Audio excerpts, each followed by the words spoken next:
Jim Carrey was recently handed a wrongful death lawsuit. It accused him of providing the drugs that led to the September 2015 death of his former girlfriend, Katerina White. The lawsuit alleges that Jim Carrey was getting drugs under an alias name, Arthur King, and then providing them to Katerina White, not knowing that she was prone to depression and had attempted to take her own life in the past.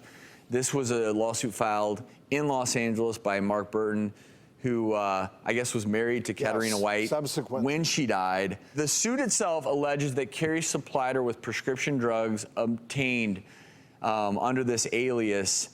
And what's concerning about this are two elements. The coroner ruled that she took her own life. It was a combination of Ambien, propranolol, and oxycodone in her system. It's the fact that, number one, potentially providing these types of drugs to someone else, we know it can lead to death, but then it gets back to this other element of using an alias and how, well, the only method we have of monitoring prescription drugs that can be deadly is tracking systems. And if people are using aliases out there, we're out of luck in this regard. And I think it came out that he admitted, and he said, because I'm such a celebrity, I don't want people knowing my business, what medications I use, what medical conditions I have, and I can see that. But that opens up a complete Pandora's box. You're getting medications, all kinds of medications under an alias. You could be getting some under that name and then your own name and having too many medications, one from one doctor, one from another, sharing it with somebody. This is potentially a time bomb. I have a big problem with being able to use an alias for a controlled substance. Absolutely. You know, you could you could be a drug dealer and start getting supplies using an alias.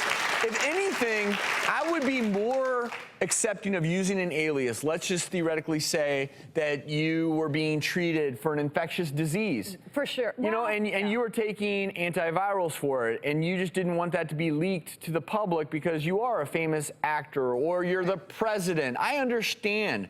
But if you're taking a controlled substance that you know can be deadly, there is no way, I don't care how famous you are, that you should be able to get it under an alias. You have to, with a controlled substance, you need to go to the pharmacy, show your identification.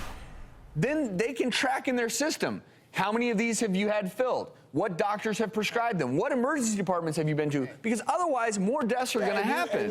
And you mentioned the doctor. I mean, it starts with the doctor. The doctor agreeing. He knows that this is Jim Carrey. Just for Jim Carrey's safety, like you said, is if he's using this name with this doctor and this with another pharmacy, the pharmacist may not be able to detect drug interactions for him. So he's actually putting himself at risk because the propranolol may interact. He may be put on 2 beta blockers and have his heart stop on set. Well, but this is what happened to, you know, this is where this polypharmacy of mixing medications and this is what caused what happened to it's sad for this young woman to die. But then you have to take Jim Carrey's position too. Is this guy looking for a free payday? He's threatening, he is insisting that it's a jury trial, that he wants all of this to come out. And we don't know the specifics here. We don't know what happened. And we don't. And clearly Jim Carrey is like everybody else, is a private guy. He doesn't want all of his behind the scenes stuff coming out. Yeah, and I think they're trying to strip him of this good guy, grieving good guy image, I think was one of the quotes there. But Jim Carrey did release a statement via his publicist that said, "What a terrible shame. It would be easy for me to get in a back room with this man's lawyer and make this go away. But there are some moments in life when you have to stand up and defend your honor against the evil in this world." Carrey continued by saying, "I will not tolerate this heartless attempt to exploit me or the woman I loved. Kat's troubles were born long before I met her, and sadly her tragic end was beyond anyone's control. I really hope that someday soon people will stop trying to profit from this and let her rest in peace." And you know what?